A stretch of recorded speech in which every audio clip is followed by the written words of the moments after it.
교사의 자격입니다. 오늘 저녁에 저는 세 가지 주제를 좀 생각해 보려고 합니다. 교사 헌신 예배니까요. 첫 번째는 교사는 무엇을 가르쳐야 하는가? 두 번째는 교사는 어떻게 가르쳐야 하는가? 세 번째는 교사의 자격. 누가 주일학교 교사를 해야 하는가? 이렇게 좀 생각해 보려고 합니다. 첫 번째 질문, 여러분, 교사는 무엇을 가르쳐야 할까요? 교사 여러분, 무엇을 가르쳐야 할까요? 하나님 말씀. 네. 또요?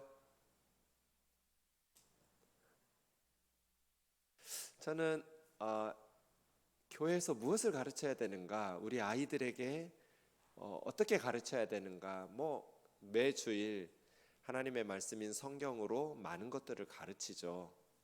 그런데 결국 그 모든 교회에서의 가르침은 두 가지로 요약되는 것 같아요. 예전에 저희 권사님 중에 한 분이 주일 예배 끝났는데 이제 주일 예배 드리고 점심 식사 교회에서 하잖아요. 밥 먹으러 가려고 하는데 설교대에서 내려가는 저한테 이제 다가오셨어요. 목사님, 심각한 표정으로 제가 일주일 동안 10계명을 외우려고 정말 노력했거든요. 근데 손가락 10개가 안 채워진다는 거예요. 10계명을 외워보려고 발버둥을 쳤는데 10개가 안 채워지는 거예요. 자신의 이야기를 이렇게 할머니 권사님이 하셔서 제가 그랬어요. 권사님, 10계명 10개 다 못 외워도 괜찮아요. 두 가지만 기억하면 돼요. 이 두 가지를 우리가 아이들에게 가르치는 거예요. 뭘 가르쳐야 될까요? 요한 1서 3장 23절 같이 읽겠습니다. 시작. 그의 계명은 이것이니 곧 그의 아들 예수 그리스도의 이름을 믿고 그가 우리에게 주신 계명대로 서로 사랑할 것이니라. 권사님, 10계명 10개 다 안 외워도 괜찮아요. 외우면 좋겠지만 이제 연로하시니까 두 가지만 기억하면 돼요. 첫째, 예수님 믿는 거. 아유, 목사님, 제가 예수님 믿죠. 그럼 둘 중에 하나는 벌써 된 거예요. 나머지 하나는 서로 사랑하면서 사는 거. 요한일서 3장 23절 다시 보세요. 하나님께서 우리에게 주신 계명이 두 가지로 요한 사도는 요약하고 있어요. 하나님께서 우리에게 원하시는 삶이 무엇인가? 하나님의 아들 예수 그리스도의 이름을 믿는 거. 예수님 믿는 거. 그죠? 우리 아이들에게 뭐 가르쳐야 돼요? 예수님 믿는 거. 하나님의 아들 예수 그리스도의 이름을 믿는 거. 이름을 믿는다는 건 예수 그 이름 믿으라는 게 아니라 그 이름을 가진 예수 그리스도를 믿는 거예요.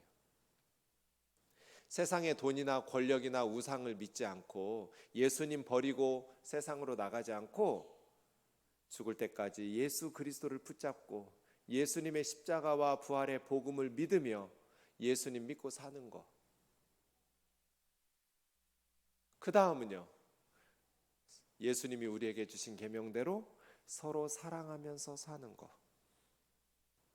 아이들에게 무엇을 가르쳐야 돼요? 이 두 가지를 가르치는 거예요.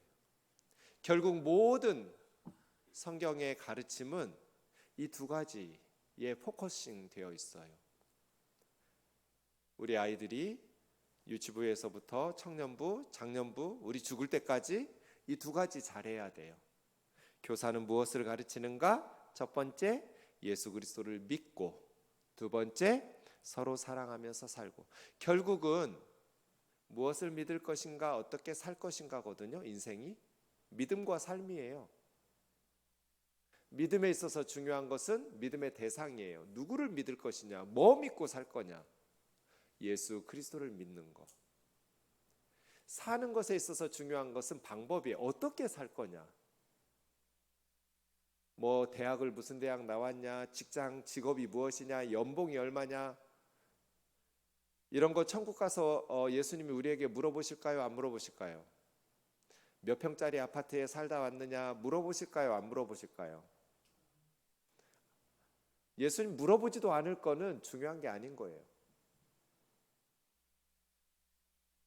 정말 우리 아이들의 삶에, 그리고 저와 여러분의 삶에 중요한 것은 예수 믿었냐? 하나님의 아들 예수 그리스도를 믿었느냐? 그 다음 주님 우리에게 원하신 게 뭐예요? 서로 사랑하라고. 내가 너희를 사랑한 것처럼 너희도 서로 사랑하라고. 아이들에게 그거 가르치는 거예요. 자, 두 번째, 교사는 그럼 어떻게 가르쳐야 될까요? 어떻게 가르쳐야 되는가?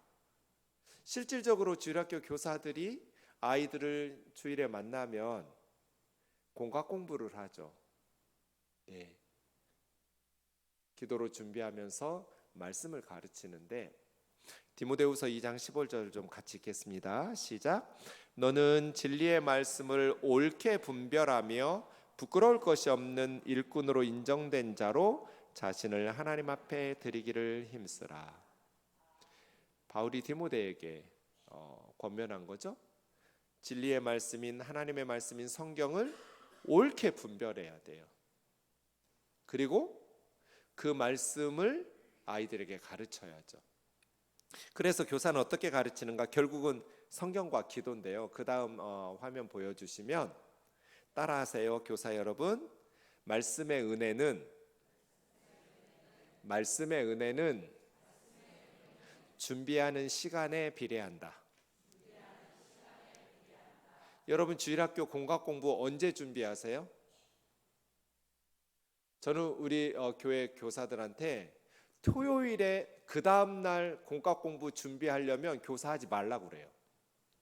하루 전에 말씀 준비해가지고 무슨 은혜가 되겠어요? 말씀의 은혜는 오랫동안 기도하면서 준비한 시간에 비례해요. 그건 설교자들도 마찬가지예요. 저는 토요일에 설교 준비 안 해요. 토요일에 설교 준비해가지고 그 다음날 어떻게 은혜를 줘요? 불가능해요. 오랫동안 그 말씀을 붙들고 교사가 씨름하고 기도하고 준비하고, 저는 적어도 그 전주 주일 오후부터 시작하라고 그래요. 적어도 일주일은 그 다음 주일에 우리 아이들에게 가르칠 분반 공부, 그 시간 뭐 길어야 1시간, 대부분 그런 교회 없을 거예요. 한 30분 아이들과 예배 드리고 그 다음 우리 반 아이들을 만나서 분반 공부로 성경 가르칠 때인데, 그 몇십 분의 시간을 위해서 적어도 일주일은 기도하면서 준비해야죠. 그래서 주일 예배 끝나면 교사들은 그 다음 주 본문이 뭔지, 공각 공부 뭘 가르쳐야 되는지 그 말씀을 계속 묵상하면서 기도해야 돼요. 제가 우리 목회자들한테 진짜 귀에 딱지 붙도록 반복하는 말이 있어요. 설교할 때 알아듣게 설교해라. 저 설교자가 지금 무슨 말 하려는지 알아들어야 은혜를 받든지 말든지 할 거 아니에요. 도대체 무슨 말을 하려는지 알 수가 없는데 어떻게 은혜를 받아요? 우리 아이들도 마찬가지예요. 우리 아이들이 알아들을 수 있게 가르쳐야 돼요. 우리 선생님이 공학 공부를 인도하는데 무슨 말을 하려는지 애들이 알아들을 수가 없으면 어떻게 은혜를 받겠어요? 말씀으로. 어른들은 아무 말이나 막 해도 돼요. 우리가 사용하는 용어들, 표현들 그대로 다 사용해도 돼요. 우리하고 동일한 어른이니까. 근데 어린아이들은 달라요. 아이들이 어른들의 용어나 어른들의 생각대로 말하면 못 알아들어요. 우리 아이들이 알아들을 수 있게 가르쳐 줘야 돼요, 성경을. 그러려면 교사가 이 말씀을 일주일 동안 기도하면서 성령의 도우심을 받아서 아이들에게 어떻게 설명해 줘야 우리 반 아이들이 이 성경 말씀을 잘 이해할 수 있을까? 성령의 도우심이 반드시 필요하고, 씨름하고 기도하고 준비하는 시간이 반드시 필요하죠. 그 다음 교사는 어떻게 가르쳐요? 그렇게 말씀을 준비해서 기도하면서 가르쳐야 돼요. 둘 다 중요하죠. 교사가 성경을 가르치는 것과 우리 반 아이들, 학생들을 위해서 기도하는 것, 둘 다 중요해요. 근데 굳이 엄마가 좋아 아빠가 좋아처럼 말씀과 기도 중에 교사가 해야 될 것 뭐가 더 중요할까요? 말씀을 잘 가르치는 게 더 중요할까요? 우리 반 아이들을 위해서 기도해 주는 게 더 중요할까요? 대답하기 어려우시죠? 성경에 없으니까요, 이런 질문은. 저는 기도하는 게 더 중요하다고 가르쳐요. 왜냐하면 말씀을 가르치는 건 하나님의 말씀을 아이들에게 가르치는 거예요. 기도하는 거는 우리 아이들을 하나님께 말씀드리는 거예요. 애들한테 말하는 게 효과적이겠어요? 하나님한테 말하는 게 효과적이겠어요? 네. 저는 목사로 이렇게 처음 사역 시작할 때만 해도 하나님 말씀이 더 그게 나의 더 중요한 사명이라고 생각했어요. 목사는 하나님의 말씀을 잘 준비해서 성도들에게 말씀을 전하고 가르치는 말씀 사역자다. 근데 목회하면 할수록 하나님께서 저를 목사로 부르신 것이 말씀 가르치는 게 아니라 성도들을 위해서 기도하라고 부르셨구나, 이걸 깨닫게 됐어요. 목사는 뭐 하는 사람이에요? 교우들을 위해서 기도해 주는 사람이에요. 교사는 뭐 하는 사람이에요? 우리 아이들을 위해서 하나님 앞에 기도해 주는 사람이에요. 교회에서 주일학교 교사로 임명했다. 어떻게 받아들이시면 되냐면 1년 동안 이 아이들을 위해서 날마다 아이들 이름 불러가면서 기도하라고 하나님께서 나를 부르셨다. 그러면 딱이에요. 우리가 부족하니까, 우리가 목회자도 아니고 아무리 열심히 잘 준비해도 말씀을 풍성히 잘 가르치고 싶지만 그럴 교사가 많지 않겠죠. 하지만 우리가 할 수 있는 것, 기도. 저는 농부의 아들이에요. 그러니 모태신앙인데 농촌 교회를 다녔죠. 저 어릴 때 주일학교 학생일 때 어머니 따라서 새벽 기도에 가면 이제 우리 선생님들이 농사 지으면서 아주 피곤하니까 다 못 나오지만 그래도 매일 새벽 기도, 농촌은 그때는 새벽 4시 반에 새벽 기도를 시작했어요. 그러면 그때는 차도 없을 시절이니까 집들도 교회에서 또 예배당에서 멀단 말이에요. 그러면 정말 3시 때에 일어나서 교회를 걸어 나와야 돼요. 새벽 기도 하려면. 그렇게 기도하는데 어느 날 이렇게 어머니 따라서 새벽 기도 나갔더니 우리 주일학교 선생님이 맨 앞자리에 앉아가지고, 지금 권사님이시지만 그때는 집사님이셨는데 정경순 집사님이라는 분이 이제 새벽 설교 끝나면 개인 기도 하잖아요. 그럼 불 꺼놓고 기도하는데 저는 학생 어린 아이니까 아무리 오래 기도해도 5분을 넘기기 힘들잖아요. 근데 옆에 앉아있는 저희 어머니는 오래 기도해야 된단 말이에요. 본인이 하셔야 될 기도가 있으니까 저는 이제 제가 기도 끝나면 그냥 어머니랑 같이 가야 되니까 기다린단 말이에요. 그러면 다른 분들 기도하는 거 듣기 싫어도 들려요. 어느 날 우리 선생님이 우리를 위해서 기도하는 거예요. 우리 반 아이들, 그 이름 속에 제 이름도 들어가 있죠. 가르치는 주일학교 자기 반 아이들의 이름을 불러가면서 기도하는데 우시는 거예요. 울면서 선생님이 기도를 해요. 근데 기도 내용이 들려요. 지금도 생각하면 가슴 아픈 기도예요. 뭐라고 기도하시냐면, 하나님, 이렇게 소중한 아이들을 저에게 맡겨주셨는데 제가 아는 게 없어가지고 가르치지를 못합니다. 그러니까 성령님이 가르쳐 주세요. 이렇게 기도하면서 울더라고요. 농촌교회니까 농부들이 가르치죠. 공부 많이 한 사람 없어요. 학교 제대로 나온 사람 거의 없었어요. 그런 아주머니 교사가 새벽에 나와서 자기 반 아이들의 이름을 부르시더니, 하나님, 너무나 소중한 아이들을 저에게 맡겨주셨는데 제가 성경을 잘 몰라서 내가 아는 것이 없어서 잘 못 가르치겠습니다. 못 가르치니까 성령님이 좀 가르쳐 주세요.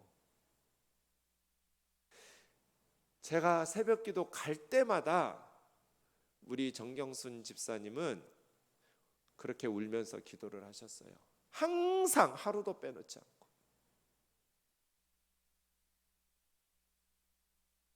그 정경순 집사님이 이름 불렀던 우리 반 아이들, 우리 친구들 중에 목사와 선교사가 5명이에요.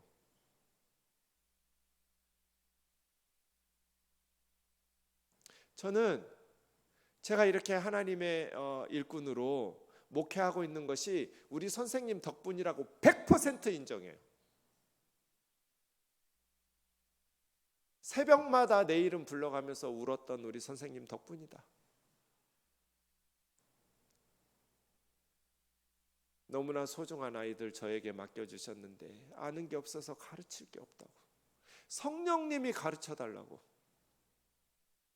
날마다 울면서 기도했던 우리 선생님 덕분이다. 교사는 어떻게 가르치는 사람이에요?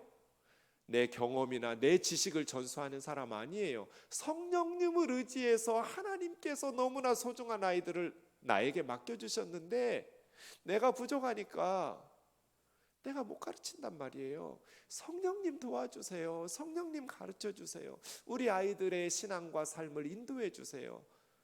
예수님 잘 믿는 아이들 되도록, 하나님 나라 일꾼 되도록, 금성교회의 기둥들이 되도록 성령님 가르쳐 주세요. 기도하는 사람이에요. 우리 경험이나 지혜나 우리 지식으로 세상의 뉴스 보고 책 읽은 거 이런 걸로 가르치는 사람 아니에요. 하나님의 말씀인 성경을 기도하면서 성령의 도우심, 성령의 은혜를 힘입어서 아이들에게 가르치는. 금성교회도 그러겠지만 저는 우면동 교회에서 항상 이런 말 자주 해요. 우리가 교회에서 하는 모든 사역 중에 가장 중요한 사역이 주일학교입니다. 우리 아이들 믿음으로 잘 키우는 것보다, 우리 아이들 말씀으로 잘 양육하는 것보다 더 중요한 게 뭐가 있어요? 교회에서 아무리 선교 열심히 하고 아무리 구제 열심히 하고 아무리 찬양 열심히 해도 다 중요해요. 교회에서 하는 사역들이 다 소중한데 우리 아이들을 말씀으로 믿음으로 양육하는 것보다 더 중요한 사역은 없어요. 그 아이들을 주일학교 교사들에게 맡겼어요. 주일학교 교사는 그 아이들의 목회자예요. 1년 동안 내가 먹여 살려야 돼요. 준비가 되었든 안 되었든 엄마 역할을 다른 사람에게 부탁할 수는 없잖아요.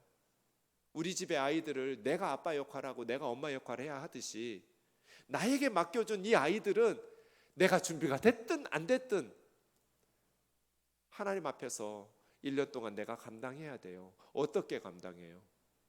기도밖에는 방법이 없어요. 그래서 주일학교 교사는 365일 단 하루도 빼놓지 않고 우리 반 아이들의 이름을 불러가면서 하나님 앞에 아뢰야 돼요. 그 기도에 대한 응답으로 여러분 반 아이들이 믿음 안에서 살아가게 될 거예요. 우리가 가르친 건 시간 지나면 다 잊어버릴 거예요. 아무리 은혜로운 설교도 시간 지나면 잊어버릴 거예요. 기억에 남는 거 많지 않아요. 그런데 그 기도는 하나님은 잊어버리시지 않거든요. 천국에 차곡차곡 쌓이거든요. 그래서 하나님께서 여러분의 기도에 응답하시면서 아이들에게 복을 주시기를 주의 이름으로 축원합니다. 교사는 뭐 하는 사람? 아이들을 위해서 기도해 주는 사람. 기도의 파수꾼이에요. 저는 우리 애들한테 그래요. 너는 진짜 최고의 엄마를 주셨다고. 왜요, 목사님? 니네 엄마 기도 열심히 하잖아. 기도해주는 엄마가 최고의 엄마 아니에요? 기도해주는 아빠가 최고의 아빠 아니에요? 돈 많이 벌어주는 아빠, 뭐 사회적 지위가 높은, 아니요. 아이들을 위해서 기도해주는 엄마, 기도해주는 아빠, 최고의 부모예요. 나에게 아이들을 맡기셨다. 뭐 하라는 뜻이에요? 평생 우리 아이들을 위해서 기도하라는 뜻이에요. 그 부모예요. 주일학교 교사도 마찬가지죠. 마지막 세 번째, 교사의 자격에 대해서 생각해 보겠습니다. 교사는 누가 해야 되는가? 오늘 본문 좀 다시 보겠습니다. 우리 잘 알고 있는 말씀이죠. 베드로에게 주님이 나타나셔서 부활하신 후에 네가 이 사람들보다 나 더 사랑하냐고. 베드로가 내가 주님 사랑하는 거 주님이 아십니다. 내 어린 양을 먹여라. 두 번째 비슷한 질문 또 하세요. 요한의 아들 시몬아, 네가 나 사랑하느냐? 대답 똑같죠. 예, 주님, 그렇습니다. 제가 주님 사랑합니다. 내 양을 치라. 세 번째 또 물으세요. 요한의 아들 시몬아, 네가 나를 더 사랑하냐? 그때 베드로가 근심했어요. 모든 것을 아시는 예수님, 내가 주님 사랑하는 거 주님이 아십니다. 내 양을 먹여라. 왜 주님은 베드로에게 비슷한 질문은 세 번씩이나 하셨을까요?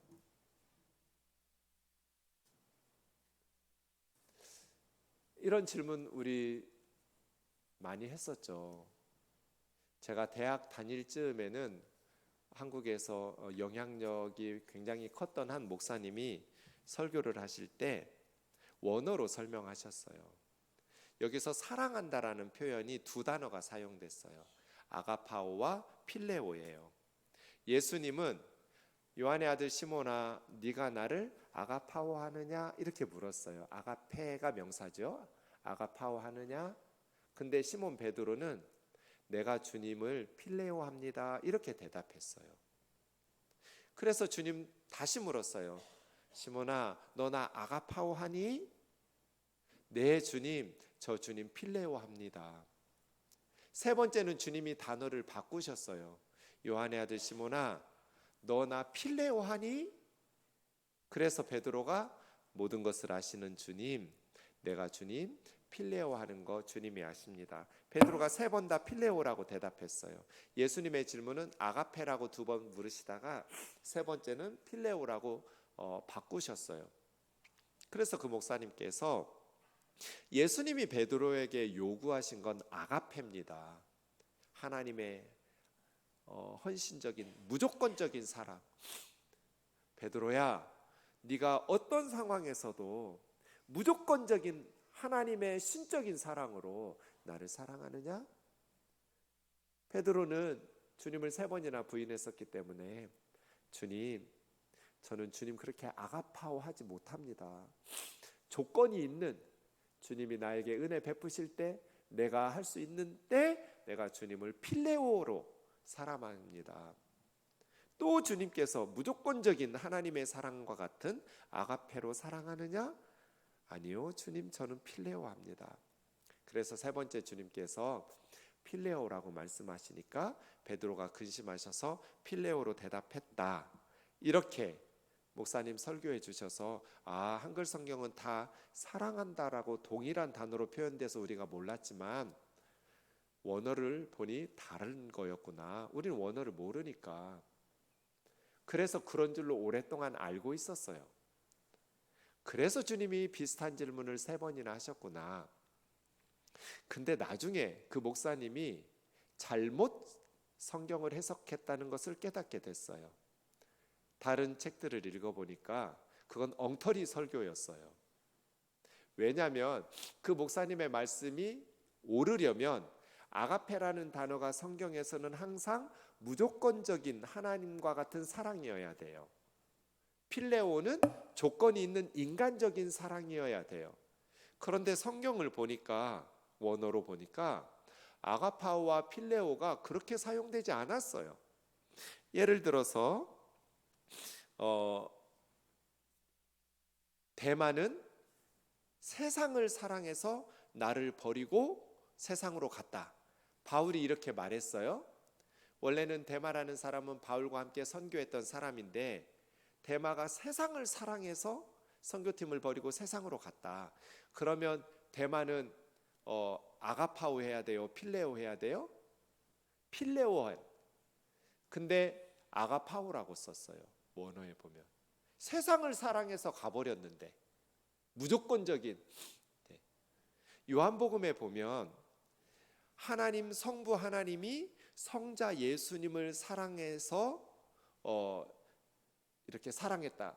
그러면 성부 하나님의 성자 예수님을 향한 사랑은 아가파오여야 돼요? 필레오여야 돼요? 아가페여야죠. 그런데 여러 차례 요한복음 안에서 성부 하나님이 성자 예수님을 사랑하시는데 필레오로 사랑하신다고 말씀하셨어요. 이런 성경 구절들이 너무 많아요. 아가페가 항상 하나님의 무조건적인 사랑으로 쓰이지 않았어요. 세상을 사랑하는 인간적인 사랑, 조건적인 사랑에도 여러 차례 쓰였고요. 필레오가 항상 인간의 허물이 있는 조건적인 사랑으로만 쓰이지 않았어요. 하나님의 사랑에도 필레오라는 단어가 여러 구절에서 쓰였어요.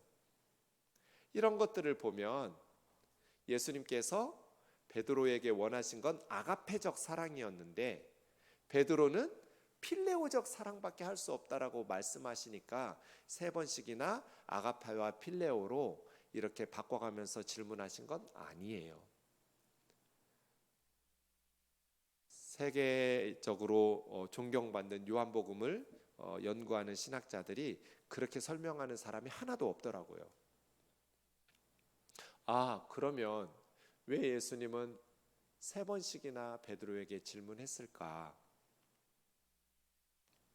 많은 성경학자들처럼 베드로의 3번의 부인과 관련되어 있어요. 베드로는 주님을 죽을지언정 부인하지 않겠다고 맹세했잖아요. 그런데 3번씩이나 예수님 모른다고 부인했어요. 3번 주님을 부인했던 베드로에게 3번 사랑하느냐고 물으시면서 내 양, 네 양 아니에요? 우리에게 맡겨주신 학생들은 어린이들은 예수님 양이에요. 우리 거 아니에요. 우리 양 아니에요. 그러니까 엄마들 우리 딸 누구 거? 질문까지는 가능한데요. 엄마 거 그런 대답하면 틀렸다고. 넌 예수님 거야. 예수님 건데 엄마한테 맡긴 거야. 이렇게 대답하고 가르쳐야 돼요. 괜히 우리 아들 누구 거? 아빠 거 이런 거 묻지 마세요. 내 양, 예수님 양이에요.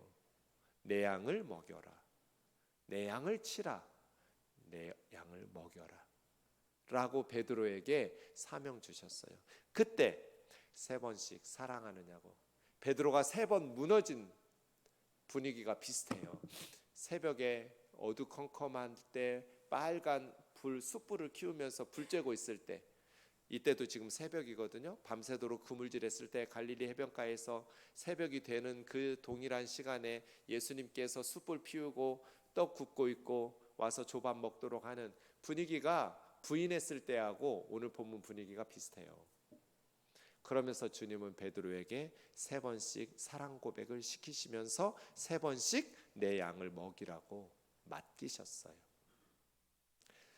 제가 2년 반 전에 목회를 그만둘 뻔했어요. 코로나 직전에 한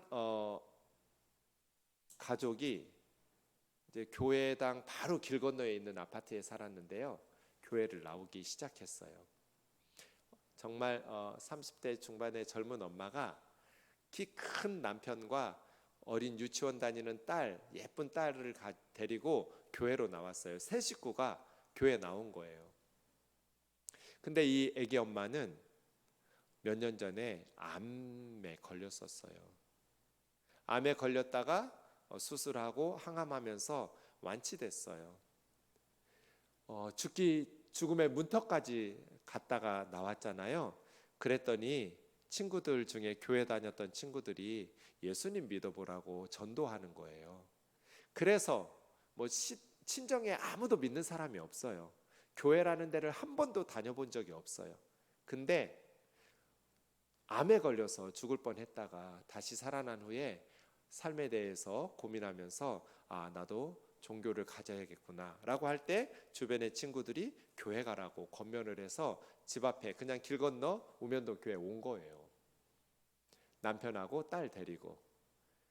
그렇게 해서 복음을 전하고 성경을 가르치는데 얼마나 말씀을 달게 먹는지 맨날 그랬어요. 목사님, 내가 왜 이제서 예수님을 믿게 됐는지 너무 안 믿고 보냈던 시간이 억울하다고. 예수님 너무 좋은 거예요. 신앙생활을 시작하면서. 근데 코로나 중간쯤에 암이 재발됐어요. 병원에 가봤더니 이미 온몸에 암세포가 퍼져서 수술할 수도 없고 이제 항암 다시 해야 된다고. 근데 가능성 없다고. 코로나 때 우리 다 교회들마다 사역들을 못 했잖아요. 비대면으로 전환하면서. 그래서 저도 뭐 사역할 것도 없고 하니까 교회 나와서 그 애기 엄마 위해서 예배당 텅 빈 예배당에서 기도하면 막 속에서 천불이 나요. 너무나 답답해가지고. 그래서 예배당에 앉아서 기도를 못했어요. 그 애기 엄마 때문에. 옆에 차 타고 조금만 가면 관악산이거든요. 저희 동네에서. 그래서 등산을 시작했어요. 관악산에 어떤 때는 월요일부터 금요일까지 매일 가고요. 어떤 때는 코로나 기간 동안 저는 매주 두세 번씩은 반드시 갔어요. 관악산에 가는데 등산하는 보통 등산로로 가면 사람들을 이렇게 등산객들 마주치니까 그것도 싫어가지고요. 나중에는 사람들 안 다니는 길, 그게 이제 육봉능선이라는 길이 있거든요. 암벽 등반하는 사람들이 연습하는 길이에요. 되게 가끔 사고도 나서 사람도 죽는 되게 험한 길이어서 사람들 잘 안 가요. 그 길로 다녔어요. 왜냐하면 사람들 부딪히는 게 싫어서. 기도 제목은 하나죠. 그 어린 딸이 소윤이었는데 하나님 소윤이 엄마 좀 살려달라고. 병원에서는 손 놨어요. 불가능하다고 포기했는데 하나님 살려달라고. 어린 딸이 있다고. 그렇게 산에 오르내리면서 소윤이 엄마를 위해서 기도해요. 몇 달 지났는데 언젠가 그날은 저는 그런 생각을 한 번도 해본 적이 없거든요. 근데 산에 올라가는데 갑자기 제 마음속에 마치 하나님께서 이렇게 말 걸어 오시는 것처럼 그런 생각이 드는 거예요. 준경아, 소윤이 엄마의 몸에 있는 모든 암세포를 너한테 옮기고 네가 대신 죽으면 어때? 제가 뭐라고 대답했을까요? 제가 목사라는 걸 생각하고 대답해 주세요. 제가 뭐라고 제 마음속에 들린 그 하나님의 질문에 대답했을까요? 하겠다고 했을까요? 못하겠다고 했을까요? 대답을 못했어요. 제가 죽으면 우리 교회는 어떻게 하고 우리 식구들은 어떻게 해요? 이상한 생각이 머릿속에서 떠나지 않고 계속 그 질문은 내 속에서 이렇게 반복되는데 저는 대답을 못하고 그냥 산에 올라갔어요. 그리고 올라갔다가 내려오면서 제가 하나님 앞에 대답했어요. 하나님, 할게요. 제가 해야 되는 이유가 세 가지가 있더라고요. 이 세 가지를 말씀드렸어요. 첫째, 저는 우리 아들을 대학 졸업까지 시켜놨는데 애기 엄마는 소윤이는 아직 그때 5살. 아직 너무 어립니다. 게다가 아이가 자폐예요. 엄마가 꼭 필요한 아이예요. 그러니 내가 죽는 게 맞죠. 둘째, 저희 집에는 예수님을 믿지 않는 사람이 한 명도 없어요. 다 믿어요. 그런데 소윤이 엄마 집에는 친정에는 예수님을 믿는 사람이 한 명도 없어요. 그 말기암 투병을 하면서도 그렇게 열심히 전도했거든요. 예수 믿으라고. 그러니 내가 죽는 게 맞죠. 우리 집은 전도할 사람이 없는데 그 집은 예수 믿는 사람이 하나도 없으니까. 셋째, 믿음도 제가 더 좋아요. 하나님 할게요. 그리고 그 다음 날부터는 그날부터는 매일 아침에 눈 뜨면서 저녁에 잠들 때까지 그 기도만 하는 거예요. 하나님 빨리 하라고. 나 마음의 준비됐다고. 소윤이 엄마의 모든 암세포를 나에게. 세상 사람이 들으면 뭐 비웃을 말도 안 되는 소리죠. 근데 저는 제가 하겠다고 생각한 것도 아니고 어느 날 갑자기 산에 오르다가 하나님께서 주신 생각과 말씀에 하나님은 반드시 하실 수 있다고 믿었으니까요. 날마다 그렇게 몇 달 동안 기도했어요. 그런데 점점 몸은 안 좋아졌어요. 아산병원에서 이제 나가라고, 더 이상 우리가 해줄 거 없다고. 그래서 일반 호스피스 병원으로 옮겼는데 어느 날 전화가 왔어요. 목사님, 나 너무 힘든데 이제 아프지 않고 천국에 가게 해달라고 기도하면 안 돼요? 그래서 제가 꾸중했어요. 안 된다고.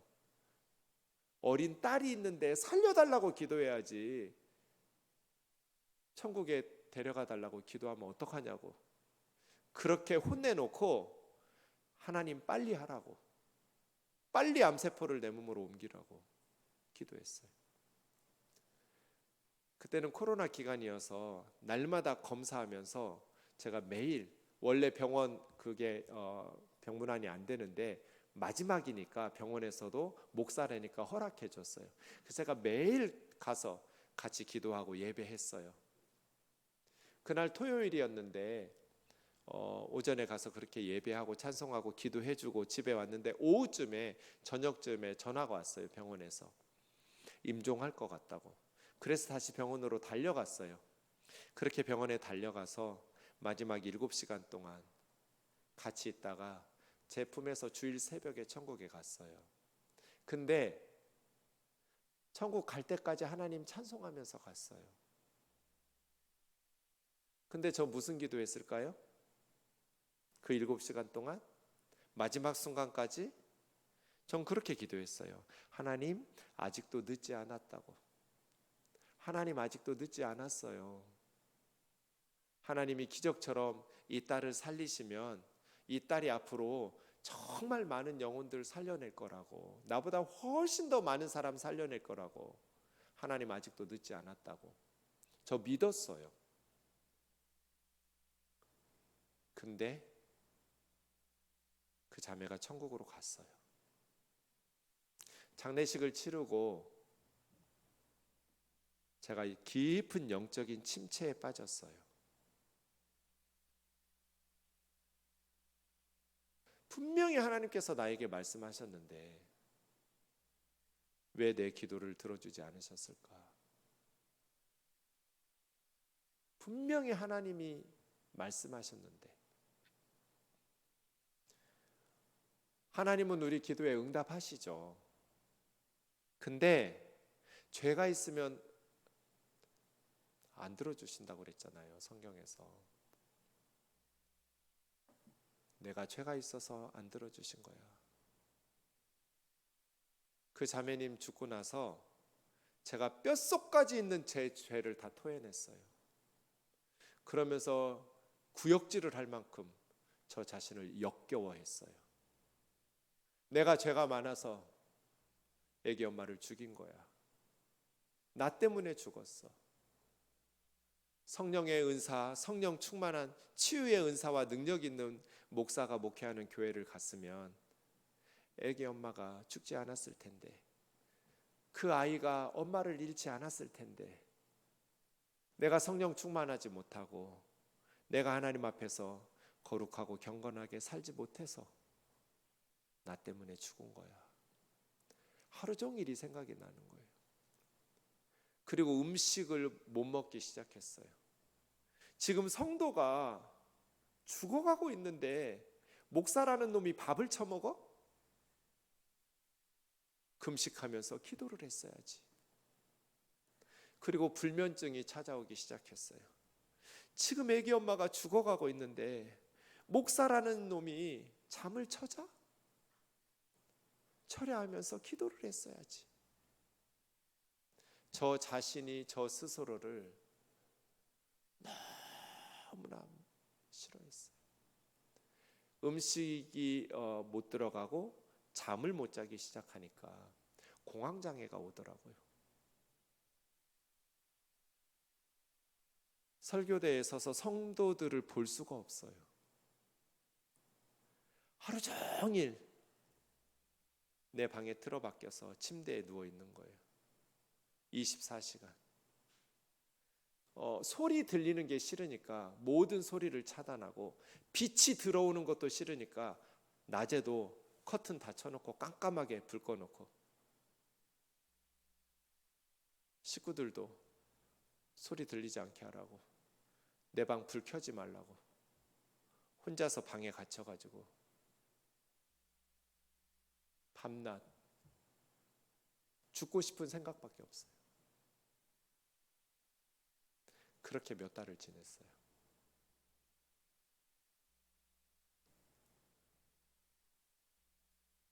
어떻게 교회에 말해야 될까? 어떻게 사임을 할 수 있을까? 어떻게 말하고 목회를 할 수가 없어요. 공황장애가 오니까.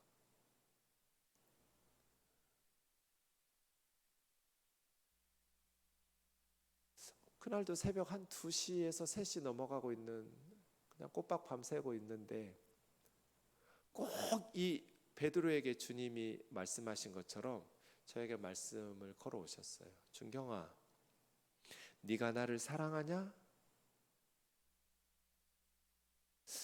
너 목회할 수 있겠냐? 했으면 저는 못한다고 그랬을 거예요. 불가능하니까요. 다른 질문을 주셨으면 저는 못한다고 했을 거예요. 근데 주님이 너 나 사랑하냐? 그러셨어요. 근데 제가 어떻게 예수님을 사랑하지 않는다고 대답하겠어요? 다른 질문했으면 부정적으로 대답했을 텐데, 너 나 사랑하냐? 그래서 제가 뭐라고 대답했냐면, 제가 주님을 사랑하긴 하죠. 그렇게 대답했어요. 사랑하긴 하는데 저 못해요. 하기 싫어요. 못하겠어요. 주님한테 제가 엄청 삐졌거든요. 어떻게 이런 일을. 근데 주님이 그럼 목회 그만두지 마라. 목회는 거룩하고 경건하게 죄 없이 사는 사람이 하는 것이 아니다. 성령의 은사와 능력이 있는 사람이 하는 게 아니다.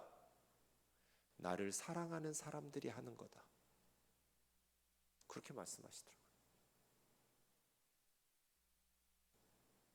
목회는 능력 있는 사람이 하거나 경건하게 사는 사람이 하는 게 아니라 예수님을 사랑하는 사람이 하는 거래요.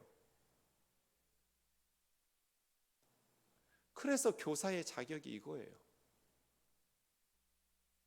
우리가 아이들을 가르칠 때 성경 지식이 많고 경건하고 모범이 되어서 살고 정말 열심히 기도하면서 아이들을 사랑하고, 그게 교사의 자격이 아니고요.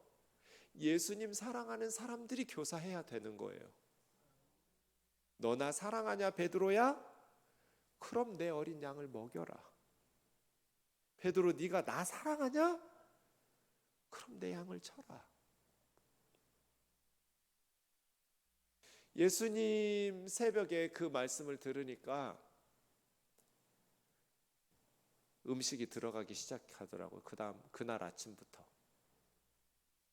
그리고 올해 3개월 정도였는데요. 한 3개월 만에 그 새벽에 잠깐 푹 잠을 잤어요.